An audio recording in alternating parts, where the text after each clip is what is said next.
que haya cometido un intento suicida vuelva a hacerlo es entre un 30 y 50%. Entonces, es una pregunta fundamental cuando ustedes están frente a una persona con riesgo suicida, preguntarle si ha hecho intentos antes. Después, el grupo de alto riesgo es entre los 15 y 24 años, un poco en la edad de ustedes, ¿ya? Entonces, si nosotros tenemos un joven entre 15 y 24 años que nos habla que tiene desánimo, es una pregunta fundamental, fundamental de hacer si es que ha pensado en dejar de vivir. Los médicos, lamentablemente, nos suicidamos más. Hay unas razones múltiples, ¿no? Una de ellas es que nos cuesta pedir ayuda. Los médicos somos malos los pacientes. Cuando pedimos ayuda, muchas veces no cumplimos lo que nos dicen, ¿cierto? No adherimos a los tratamientos. Fíjense que entre el 9% de los médicos y 11% de las médicas dijeron que habían tenido pensamientos suicidas en Medscape en el 2023. Entonces, eso es bueno para ustedes, ¿cierto? La generación de ustedes serán unas 200 personas y ustedes tienen que pensar que a lo mejor hay 20 compañeros de ustedes o compañeras que han pensado en esto. Y la pregunta es cómo identificarlos para acompañarlos, ayudarlos, acogerlos, ampararlos.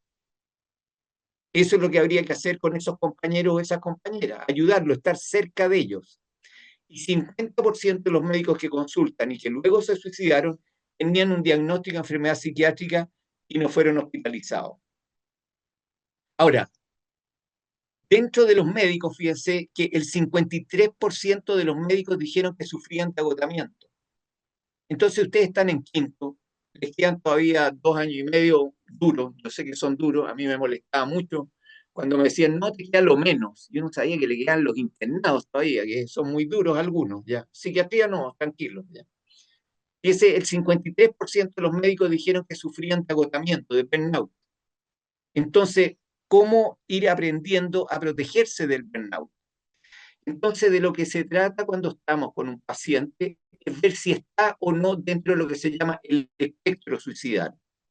Y el espectro suicidal va desde una persona que tiene solamente la idea a una persona que hace un intento suicida sin resultados de muerte, como lo decía una persona que se toma 5 paracetamoles, a los suicidios completados. Es importante saber que hay factores causales biológicos, ¿ya? De partida hay mayor riesgo en algunas familias. Y no se sabe si en esas familias entonces hay un mayor riesgo por temas genéticos, bioquímicos o por modelos simplemente. Se aprendió que o la mamá o el papá frente a una crisis llegaba y se tomaba 10 diazepanes, 5 clonazepam, 8 paracetamol. Pero se ha estudiado que hay niveles disminuidos de serotonina y hay alteraciones en la amígdala y en la corteza prefrontal en las personas eh, que se han suicidado. Por otro lado, dentro de los factores psicológicos, algunos factores psicológicos, estos pacientes tenían más sensibilidad a la desaprobación. Nosotros sabemos que los alumnos de medicina, la mayoría hemos sufrido o están sufriendo ustedes desaprobación, ¿cierto? Profesores que nos descalifican o pacientes que nos descalifican o familiares de pacientes que nos descalifican. Y hay personas que son más sensibles a la desaprobación y reaccionan, por otro lado, reducidamente frente a estímulos positivos. Hay personas que si uno las felicita, le dice usted lo está haciendo bien, también les cuesta. Vamos a ir ahora a algunos mitos y realidades en relación al suicidio. Bueno, estábamos mencionando que de lo que se trata cuando estamos frente a un paciente que pensamos que puede suicidarse, cómo revisamos algunos mitos y realidades, ¿ya? Considerando que es fundamental que pesquisemos si la persona está dentro del espectro suicidal o no. Hablamos de ciertas edades, jóvenes, ¿cierto? Hablábamos que los hombres se suicidan más y las mujeres hacen más intentos. Hablábamos que el haber tenido un episodio de intento suicida anterior, ¿cierto? Aumenta las posibilidades. Un primer mito, y eso ustedes los van a escuchar de algunos profesionales y de la cultura popular, digamos, de las personas, es que si realmente alguien se quiere suicidar, no lo dice. Eso es un error, ¿ya? La realidad es que la mayoría de las personas que se suicidan han advertido sus intenciones. Y muchas veces, sobre todo familiares, por ejemplo, ¿cierto? Por negación o por este mito, dicen, no, si anda diciendo que se quiere matar, nunca lo va a hacer. Es todo lo contrario. Si alguien dice, siempre, siempre hay que tomarlo en serio. Después veremos con qué fines lo está diciendo, pero mientras tanto, ¿cierto? Hasta que no tengamos, no certeza 100%, nunca la vamos a tener, pero hasta que no revisemos bien la situación, no podemos pensar que está haciendo, comillas, solamente teatro. Después, quienes intentan suicidarse no desean morir, solo intentan llamar la atención. Es lo mismo, ¿ya? Una persona con conducta suicida es alguien que está sufriendo, alguien que lo está pasando mal. Por eso hace ese acto y no encuentra otras alternativas. Entonces, debemos siempre prestarle todo el apoyo y la atención. Y ustedes se van a encontrar que hay personas no solo que niegan, si hay muchas personas, y les va a tocar quizás en algún turno que ustedes hagan, en que va a haber algún profesional en que va a decir, no, es puro teatro, no te importa, mándala para la casa solamente. Fíjese, de cada 10 personas que se suicidan, 9 de ellas dijeron claramente su propósito de acabar con su vida. 9 de 10. Después es mejor mantener en secreto los sentimientos suicidas de alguien. Todo lo contrario. Ustedes escuchan que alguien está con esos pensamientos, está con menos ganas de vivir, ha pensado algunas alternativas, rápidamente, aparte como mencionaba, de acompañar a esa persona, deben contactarse con alguien de confianza de ella o de él, para que justamente se lo tome en serio, busque ayuda, lo o la protejan. Es un deber eso. Ir a hablar con el papá, con la mamá, la abuelita, la hermana, que la persona que les menciona eso les designe a quién debemos mencionárselo. Ahora, eso es una situación bastante difícil, sobre todo en una consulta privada, ¿cierto? Si ustedes están solos con ese paciente, porque la primera reacción de esa persona es decir, no, yo no quiero que le digas a nadie. Y ahí es donde uno se debe poner muy firme y decir, no, yo lo voy a conversar con alguien para ayudarte, para ayudar a crear una red de apoyo, para que te sientas protegido. Después, quien se repone de una crisis suicida no corre peligro de recaer. Y sí tiene peligro de recaer, porque lo que hablábamos, ¿cierto? Un 30, un 50% eh, que han tenido una crisis suicidal vuelven a repetirla. Entonces, es fundamental que si esa persona estuvo hospitalizada, estuvo en tratamiento, continúe ese tratamiento y esté protegido. Lo otro es que si pregunta a una persona si ha pensado en suicidarse, es darle la idea de que lo haga. Y eso es un pensamiento muy absurdo, ¿cierto? Todo lo contrario. Si usted duda, siempre, siempre, si duda, debe preguntar de una manera obviamente sutil, ¿no? ¿Cómo están sus ganas de vivir? Si ha pensado que es mejor no seguir viviendo, y después vamos a ir viendo qué otras preguntas ir haciendo. Pero esa pregunta puede salvarle la vida a esa persona. Vamos a revisar cuáles son las dimensiones relevantes de la ideación suicida cuando la persona está pensando en eso. Lo primero es la frecuencia, ¿cierto? Si eso fue como una volada nomás de esta persona, no de repente se me pasó por la mente, pero nada más, es algo muy frecuente, muy continuo. ¿Cómo está la relación con estímulos? Yo tengo una paciente que cada vez que termina una relación de pareja, menos mal que las parejas le duran 4 o 5 años, ella llega y se intoxica con medicamentos. Entonces hay clara relación con estímulos. ¿Cuánto duran los episodios de estos pensamientos? Entonces hay gente que va a decir, no, yo todo el día, doctor, estoy pensando en esto. Esta gente dice, no, una vez me pasó un par de segundos y no más. Después es importante ver si la ideación es activa o pasiva, porque una cosa es pensar que ojalá me parte un rayo, y las probabilidades que a uno lo parte un rayo son escasas, versus una persona que ustedes escuchan que de verdad quiere activamente ¿cierto?, dejar de vivir. También cómo es el afecto concomitante. Porque naturalmente una persona que dice esto, dice, ¿sabe qué? A mí me da miedo pensar esto, me angustia, es distinto a una persona que dice, no, ¿sabe qué? A mí me alivia pensar que voy a dejar de existir. ¿Cuál es el nivel de concreción? Que es una pregunta que uno debe hacer. Cuénteme, ¿y usted ha pensado si haría algo?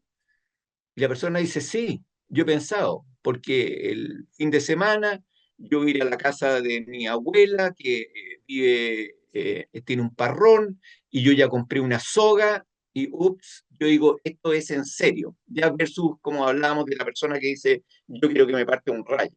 ¿Ya? Si la actitud de la persona es de rechazo a eso, si le disgusta mucho tener eso, no solo que le da angustia, sino que le preocupa tener este pensamiento, lo que obviamente va a ser un factor protector, ¿cierto? Y por otro lado, si la persona se siente capaz, porque hay muchas personas que dicen, no, yo fíjese, tengo ganas de dejar de vivir, no me gusta como estoy, pero nunca sería capaz de hacerlo, ¿ya? Entonces, eso también sería un factor protector. Lo otro que es relevante, y justamente tiene que ver eso con nunca lo haría, es la presencia de lo que se llama disuasivo. El jueves pasado veía un paciente en el policlínico donde decía que nunca lo haría por su gatita. Yo digo, qué bueno que nunca lo haría por su gatita. Y hay otra gente que nunca lo haría por los hijos, o por los nietos, o por los hermanos, o por su polola, o pololo, en fin, o por razones religiosas, ¿cierto? Entonces, el tener disuasivos es una situación muy importante porque aparece como un factor protector. Y por último, ¿cuál es la actitud frente a mí? ¿Ya? Si yo veo que una persona como que no me está diciendo la verdad, como que me da la sensación que me está ocultando lo que me está diciendo, es algo que me preocupa aún más. ¿Cuáles son ahora los indicadores de elevada intención suicida con la persona que ya hizo el intento suicida? Estábamos en los pensamientos solamente, ¿ya? De cómo yo pesquiso mayor o menor riesgo a través de la entrevista con lo que me va manifestando la persona. Pero acá estamos con alguien que ya hizo el intento. Entonces, lo primero, si fue cometido en una situación de aislamiento, ¿ya? Y llegó, se encerró en una pieza, en un motel, puso, no sé, telas en todas las ventanas para que no entre o no salga el gas y prendió el gas. ¿Ya? Eso es una situación de aislamiento. Si el intento fue cometido de tal forma que la intervención de terceros es improbable, ¿no? La persona, por ejemplo, eh, anduvo sin teléfono, ya no se podían comunicar con ella o con él, y tomó precauciones contra la intervención de terceros, y preparó detalladamente el intento, ya lo que hablábamos de antes, y dejó nota o carta, ya. Nosotros nos encontramos con muchos padres, madres, que de repente encuentran una carta o alguna nota en un computador de su hijo o hija y dicen, mire la lecera que hizo mi hijo, mire lo que escribió.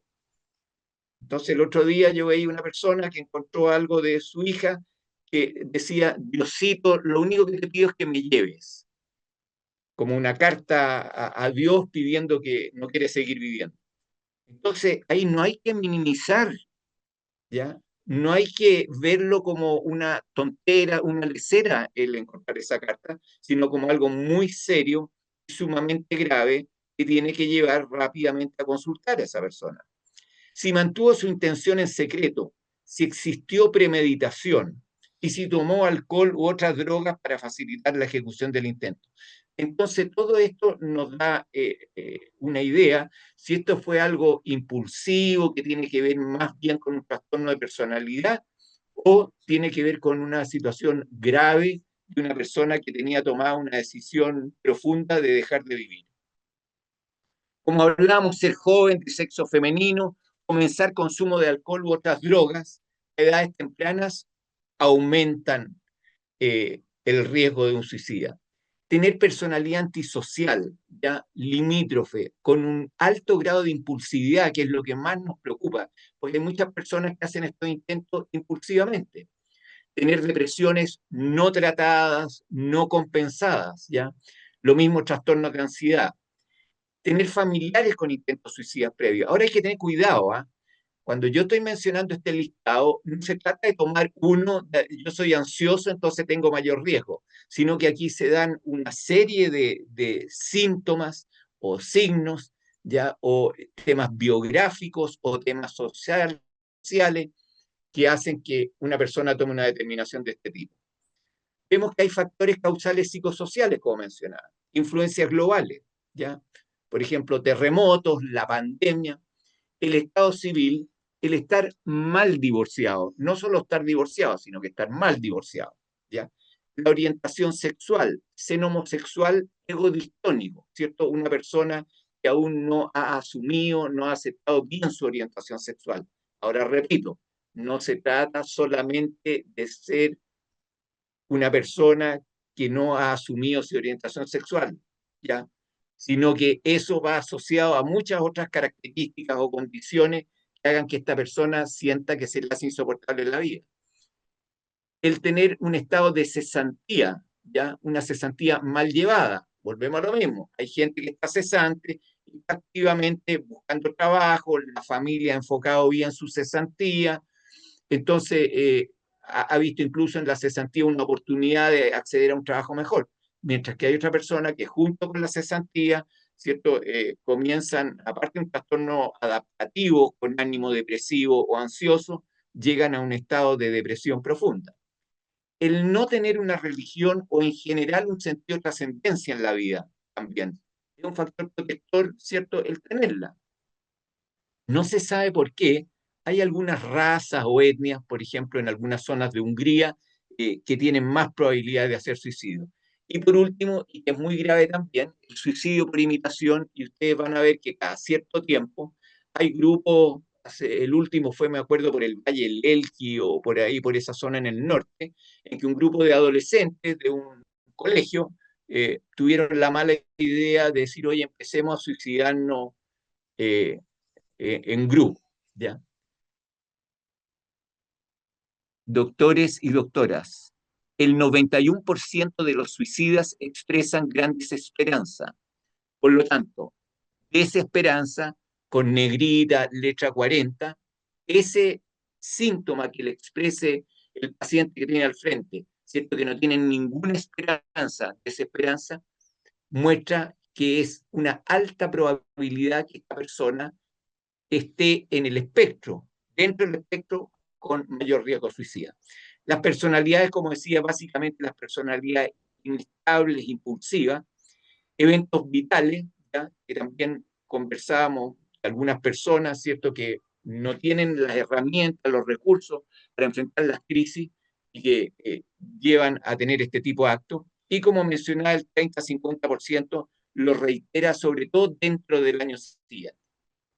¿Cuáles van a ser los factores protectores entonces? El tener un buen soporte social, tener buenos compañeros o compañeras de curso que acojan a esta persona.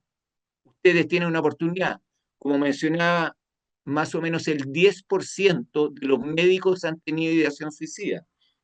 Entonces sean solidarios con esos compañeros y compañeras. Acompáñenlos, acógenlos. Les repito lo que les dije.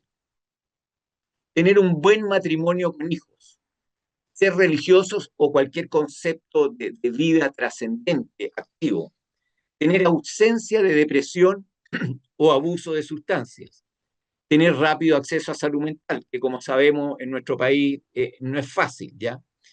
Tener probada capacidad para resolver problemas, enfrentarse a las crisis y saber que el suicidio es producto de una enfermedad y que por lo tanto se puede y debe tratar.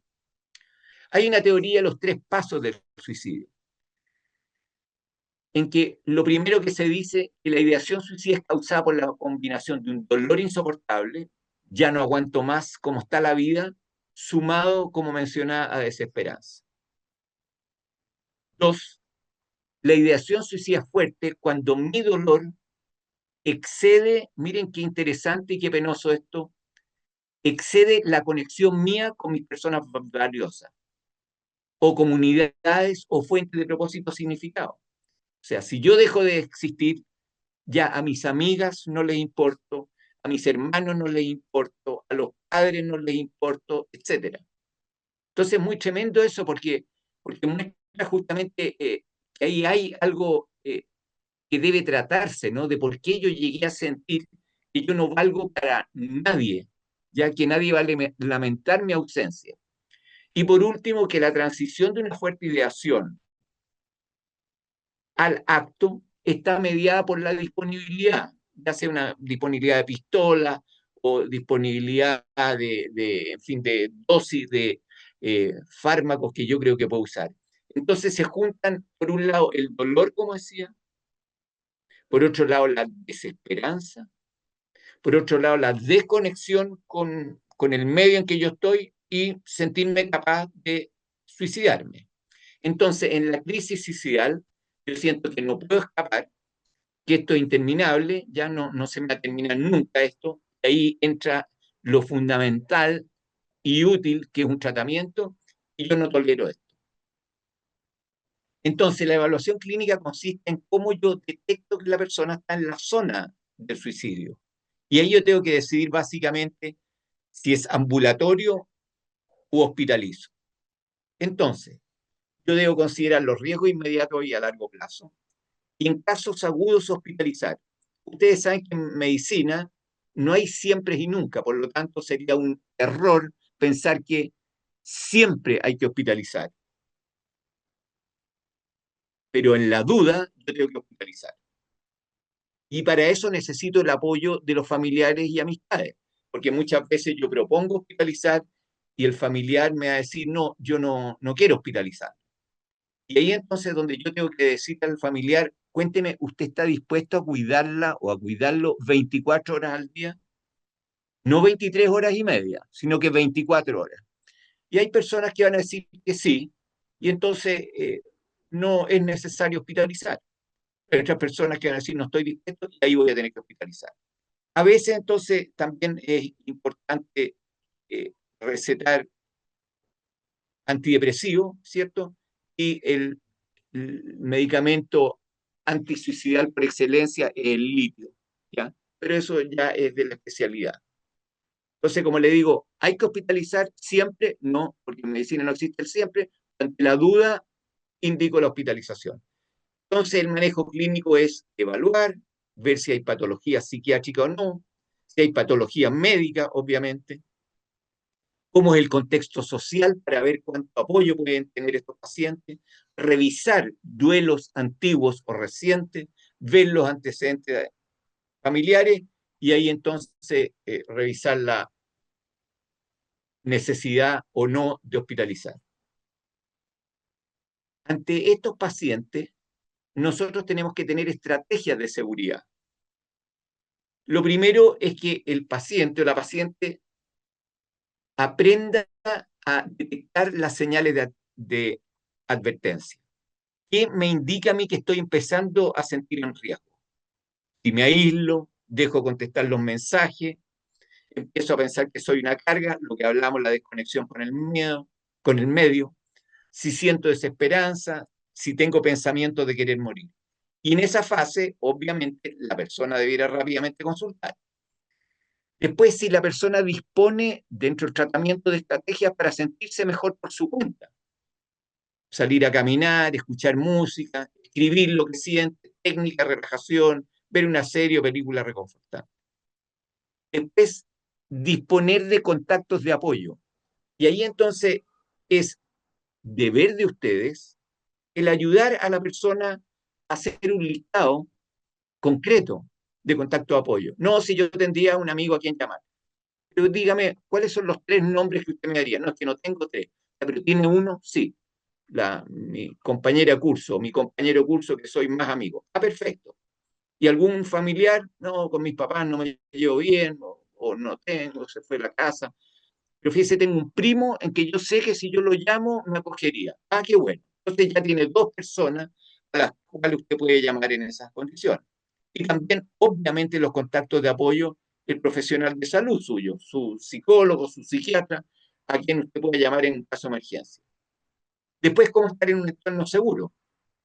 Y obviamente, si sabemos que una persona está en la crisis suicidal, tenemos que hablar con los familiares, ¿cierto? Que no tenga de fácil disposición un arma o de fácil disposición medicamentos. Y después también ayudar a esa persona a encontrar motivos para vivir, ¿ya? Porque esa persona tiene motivos para dejar de vivir, pero ¿cómo la ayudamos a que tenga motivos para vivir? ¿Ya? Y razones que la conectan con la vida, con la familia, ¿cierto? Con mascotas, con amigos, con las metas, ¿ya? No, yo lo único que quiero es recibirme de médico, o después quiero viajar, o después quiero ser general de zona en el sur, ¿ya? Y saber que esto puede mejorar, aunque ahora, en este momento que yo estoy conversando, que la persona está en la crisis, no lo vea, ¿ya? Pero esa persona yo puedo decirle que ha logrado salir de otras crisis antes. Y por último, a todo paciente, yo tengo que decirle, mire, si usted se siente muy agobiado, siempre va a poder ir a la asistencia pública, siempre va a poder ir al Horvitz, que es el Hospital Psiquiátrico de Santiago, donde hay las 24 horas del día atención de emergencia psiquiátrica, los 365 del año. Y por último, la línea de ayuda gratuita del MISAL, que es el 4141 para pacientes suicidales. Entonces, doctores, doctoras del futuro, primero, observe siempre los factores de riesgo. Y si lo sospecha, no tema, no se asuste frente a eso, sino que todo lo contrario, pregunte, para lo cual va a tener que disponer de tiempo para acoger a esa persona. Cuando estoy hablando de esto, obviamente estoy hablando no solamente a nivel de la consulta médica, estoy hablando dentro de su familia, estoy hablando de sus familiares, estoy hablando dentro de sus compañeros y compañeras de curso también. ¿Ya? Entonces, en ese momento intervenga, no niegue. Y como le digo, ¿qué significa intervenga? Prestarle apoyo, prestarle acogida, compartirlo, compartirlo con quien esa persona le diga que pueda compartirlo para que se sienta más acogida. Y para eso va a necesitar tiempo. Finalmente, algo que me parece fundamental, conozca todas las teorías, domine todas las técnicas, pero al tocar otra alma humana, sea apenas otra alma humana. Esto lo dijo un señor Jung. Lástima que yo no los veo y no puedo hablar con ustedes porque les podría preguntar si están de acuerdo con eso. Porque nosotros después recibimos los internos y a nosotros nos llama la atención y nos apena la falta de empatía. Ustedes estudian el tema, van a ver cómo la empatía va disminuyendo drásticamente en los estudiantes de medicina, esto en estudios internacionales, no solo en Chile. Va disminuyendo la empatía de los estudiantes de medicina de tercero a séptimo. Drásticamente va bajando. Y eso es muy triste, ¿no? Que no se mezcle el cerebro con el corazón, no cardíaco, sino que obviamente el alma. Entonces, esta clase que ya prácticamente terminó, yo quisiera dejarles algo que para mí es fundamental, es que recuerden para qué estudiaron medicina. Si ustedes han consultado médicos o tienen parientes o amistades que consultan médicos, la gente hoy día se queja de los médicos y nunca, nunca he escuchado una queja de un médico por ignorante. Lo que sí escucho permanentemente es que el médico me atendió a la rápida, que nunca me miró a los ojos, que siempre estuvo mirando el computador. Y uno estudió medicina por las otras razones, por atender al prójimo, por acogerlo, como decía, por acompañarlo a la persona que me está consultando. Yo creo, quiero suponer que la mayoría de ustedes se emocionaban atendiendo a esos pacientes en semiología cuando entraron a la sala de medicina en tercero. Uno le regalaban una palta y uno llegaba a la casa con el Super 8 que me regalaron como un trofeo, como lo máximo. Y eso fue gracias a la buena conexión que ustedes hicieron con ese paciente. Y eso que sabían muchísimo menos de lo que saben hoy día de medicina. Pero esa paciente que está ahí en cama sufriendo, se sintió acogida por ustedes. Entonces, yo los invito a recuperar y mantener ese recuerdo de para qué y por qué estudiaron medicina. Y recuperen el goce, entonces, de acompañar a los pacientes que están sufriendo y acogerlos. Finalmente, un regalo que muchos de ustedes están en relaciones de pareja o van a estar en relaciones de pareja, y esto es un regalo fuera del suicidio, porque a mí me preocupa el tema, porque muchas parejas se llevan mal. Y hay un estudio que mostró que descubrió algo que llama los cuatro jinetes del apocalipsis, en que las parejas que tienen estas características, ahora por si acaso los que no quieran escuchar esto porque no les interesan las parejas pueden obviamente irse, esa es la gracia de este mecanismo, ¿no? Eh, pero son un minuto nomás más. Las personas que reúnen estas características tienen más de un 80% de probabilidades de terminar separados. Y ustedes saben que uno de los factores protectores es una buena relación de pareja. Y hoy día una buena relación de pareja puede durar 70 años tranquilamente. Entonces hay que tener cuidado con normalizar las malas relaciones de pareja. ¿Y qué dice este señor? Algo muy simple. Que hay cuatro características, como decía, de los estilos de relaciones que hacen que el futuro sea muy malo. Lo primero, esas parejas que constantemente se descalifican, se desvalorizan.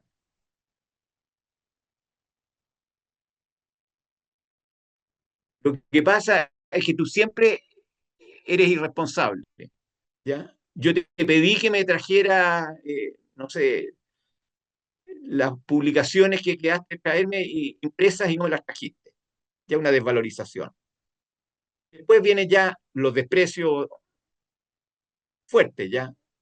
Lo que pasa es que tú eres tonto, ¿ya? Lo que pasa es que tú eres en fin, cualquier insulto a la mujer, ¿no? Y no piensas en eso, ¿ya? O lo otro es la actitud defensiva. No, tú siempre llegas tarde. No, si era que había mucho taco, que como estaba lloviendo llegué tarde. Nunca van a decir, sí, la verdad es que llegué tarde, perdona, lo lamento, pero en fin, no pasaba el bus y por eso me demoré, pero debía haber salido yo más temprano, no es culpa del bus. Entonces la actitud defensiva, y hay personas que nunca van a coger un comentario adecuadamente hecho, no como una crítica, no como un desprecio. Y por último, la actitud evasiva, ¿cierto? Esa gente que ante una dificultad, ante un conflicto, en vez de enfrentarlo, te bloqueé, ¿ya? No te hablo 2 días, te saqué de mis redes. En vez de enfrentar la situación, y si hay que despedirse, bueno, despidámonos civilizadamente. Si hay un conflicto, conversémoslo. Pero el no hablar 24, 48 horas, una semana, no es el método para solucionar el conflicto. Y lo que es peor, después volver como que no ha pasado nada. Eso no es bueno, no es sano. Entonces, muchas veces lo que uno hace son repetir modelos que vio en la familia y uno no los corrige en uno. Entonces, se trata que si yo vi que en mi familia, cuando se enojaban, ¿cierto? Me bloqueaban, ¿cierto? Eh, dejaban de hablarse. Bueno, yo tengo que ver que eso no ha sido bueno para la vida y por lo tanto yo tengo que aprender a manejar los conflictos de otra manera, sin descalificar, sin desvalorizar, sin burlarme, sin ridiculizar, no defendiéndome, no sentirme atacado cuando me hacen un comentario negativo. Así que les deseo una buena relación con la medicina, doctores y doctoras, y les deseo buenas relaciones de pareja también.